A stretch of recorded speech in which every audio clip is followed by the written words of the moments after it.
Bueno, la idea es compartir una intervención en una empresa metalúrgica. En una empresa metalúrgica que podemos definir como una pyme grande. Que se dedican, que sí, todavía están, a fabricar e instalar estaciones de gas. Aquí y en el mundo, en diferentes lugares. Estaciones de gas para los coches, ¿no? A esto me refiero. Hay un tema interesante, que su posicionamiento en el mundo estuvo referida a que en los años 90, en el gobierno de Carlos Menem, los que sostenían los controles por parte del Estado de cómo hacer las estaciones de servicio, de todos los temas de seguridad, así, sorprendentemente no aflojaron, siguieron igual que como trabajaban en los 80, con lo cual las empresas, son varias que hacen estaciones de servicio de gas, no tenían accidentes o tenían pequeños accidentes, cuando en otros lugares del mundo explotaban directamente las estaciones, con lo cual los que lo hacían en la Argentina se posicionaron internacionalmente. Eso hizo que esta empresa creciera y que tuviera un sector de fábrica bastante grande.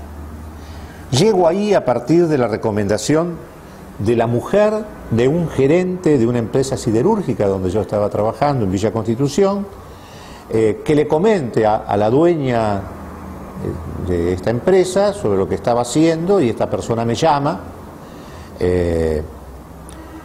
y ahí aparece una cosa interesante que se habla mucho en las empresas. Ella se encargaba de los aspectos más soft, y ahora voy a explicar un poco a qué me refiero con esto, y el marido a los aspectos hard, más duros.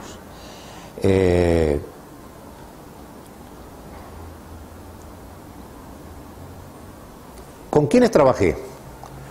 Empecé trabajando con 10, 12 personas, que era la dueña y el dueño de esa empresa y sus gerentes y colaboradores más cercanos, 10 personas. Este tema de los hard y los soft, que es un enunciado, aquí tenía un valor muy fuerte, como que los que hacían, se hacía en la fábrica, los que hacían los diseños, los ingenieros, esos eran los que valían en esa empresa, y los otros, los que se dedicaban a aspectos referidos a lo que denominan soft, eran sectores secundarios. Digo, y este es un tema interesante cuando uno se acerca a una organización, porque de esto se habla mucho, sobre todo en multinacionales. Y cuando uno habla de soft y de hard, cuando uno habla de hard, en realidad de lo que se habla, o le dan el sentido de lo duro, lo fuerte, lo firme, lo complicado, lo serio. Y lo otro, lo soft estaría relacionado con lo delicado, con lo fino, con lo mullido, con lo débil. Y bueno, de alguna forma gestionar personas tampoco se puede decir que sea una cosa fácil o delicada, pero era un rasgo de la cultura de esa organización. En este proceso de diagnóstico, donde se hicieron entrevistas con cada uno de los integrantes, empiezan a aparecer algunos emergentes muy fuertes. Uno de ellos es cuando una de estas personas dice: el problema no es acá, refiriéndose a ese edificio de oficina, sino enfrente. Y enfrente, que estaba los que trabajaban en la fábrica. Había una tensión muy fuerte. Creo que a veces, siempre, en las fábricas, en todo tipo de fábrica, se ve con muy descarnadamente la tensión entre el derecho al trabajo y el derecho a la propiedad. Mientras unos llegan en bicicleta, los otros llegan en coche 0 kilómetros. Y esto de alguna forma genera esta tensión que de golpe en empresas de servicios, aunque existen diferencias desde ya, de golpe es diferente. Y el otro elemento muy fuerte es cuando el dueño, entrevisto al dueño de la empresa y me dice: los lunes yo acá le tengo que decir a estos tontos, en realidad los denomina de otra manera, lo que tienen que hacer.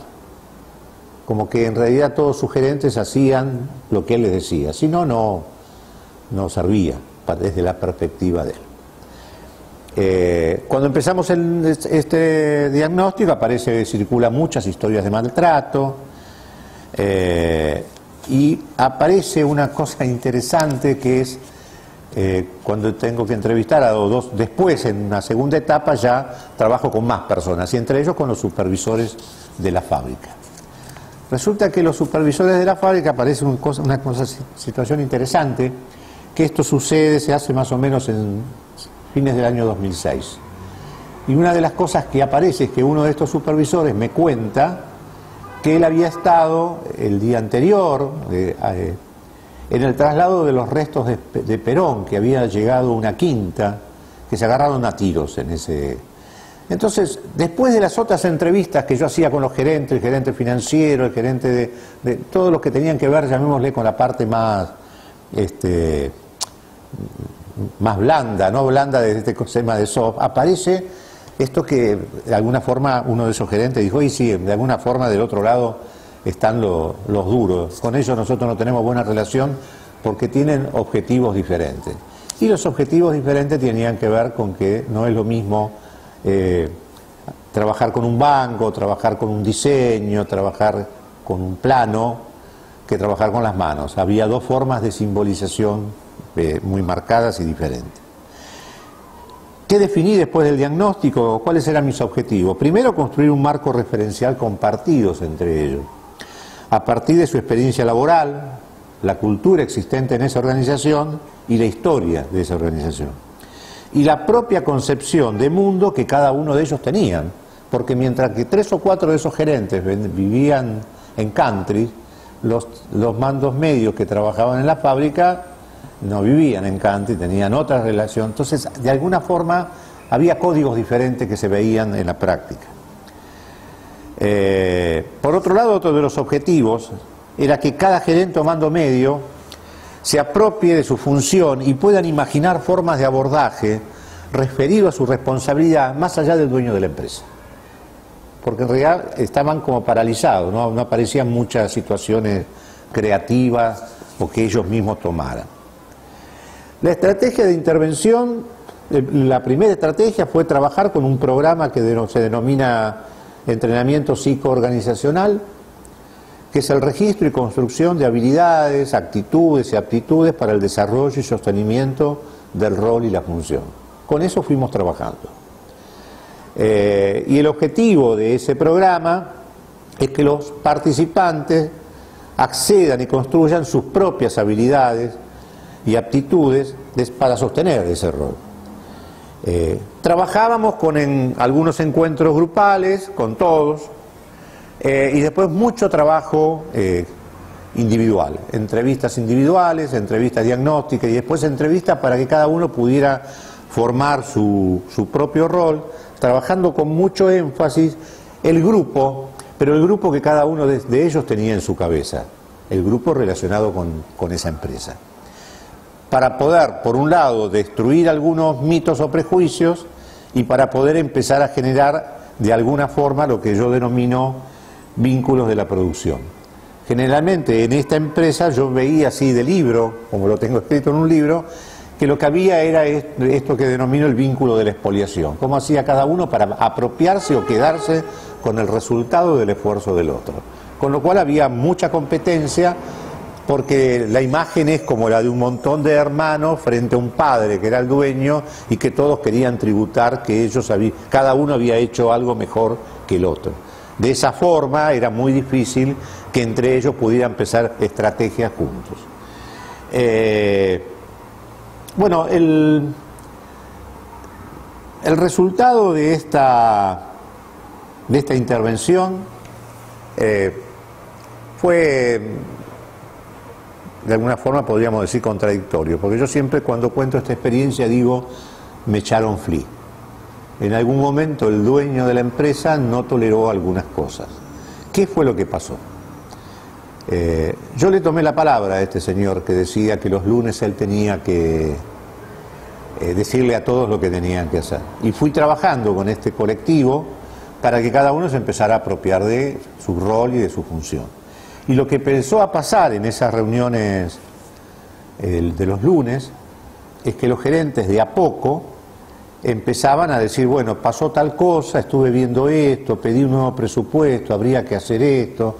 O sea, ellos empezaron a plantearle propuestas a este señor, cuando antes, en realidad, ellos le planteaban el problema o el conflicto y él es el que marcaba el camino. ¿Cómo se logró ese cambio? Se logró a partir de un esquema, que es que de alguna forma los sujetos puedan trabajar la complementación y el cambio de práctica a partir de determinada forma de intervención que tiene que ver con que puedan explicarse lo que sucede, que puedan diferenciarse entre ellos en lo que no están de acuerdo y después puedan complementarse a partir de esas diferencias. Un día, no este señor, sino su mujer, la que tenía a cargo todo el área de recursos humanos, me llama. Teníamos que hacer un encuentro grupal donde teníamos que estar todos, más otras personas que habíamos sumado, y me dice que su marido estaba muy enojado por algo. Ya habíamos tenido un par de charlas donde él manifestaba, no sé, porque a veces vienen con algunas cosas raras. Claro, las cosas raras que venían eran que tenían ideas, pero a mí, yo en ese momento lo dejé pasar porque me pareció que ese era un proceso interesante, que él de alguna forma manifestaba algún tipo de resistencia a este crecimiento y que de alguna forma después iría elaborando esa resistencia. Yo creo que ahí puede ser que, porque este señor era un poquito, era difícil tolerarlo en los encuentros que tenía con él, y viajaba mucho y se me escapó de alguna de esas entrevistas, y yo no puse todo el énfasis necesario para recuperar esas entrevistas. Seguramente ahí hubo algún mecanismo inconsciente mío que hizo que no cuidara como tenía que cuidar esa parte de la intervención. Bueno, un día se levanta, queda todo ahí cortado de golpe, y recibo un martes, un miércoles, no me acuerdo, creo que eran los martes que nos reuníamos con todas estas personas, recibo el llamado de uno de los gerentes. Me dice: Carlos, sabemos que por un tiempo no vas a venir. Lo que te queremos decirte es que estamos ahora todos reunidos en el lugar donde nos reuníamos con vos, evocando tus programas.